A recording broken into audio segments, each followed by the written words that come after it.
talking about lemons, a mini podcast about my very favorite fruit.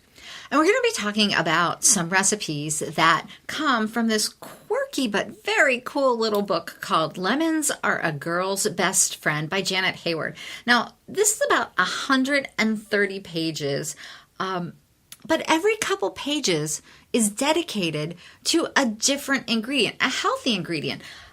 At the heart of a lot of these recipes, you'll find lemon zest, but there's also things like cherries and cinnamon, honey, apple cider vinegar.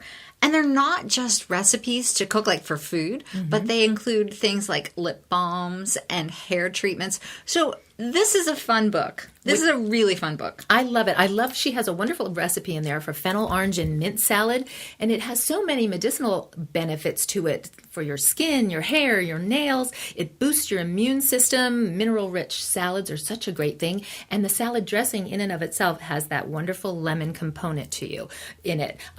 It's such a popular fruit, and it's only small quantities, but it's delicious, and it gives that salad a great pop.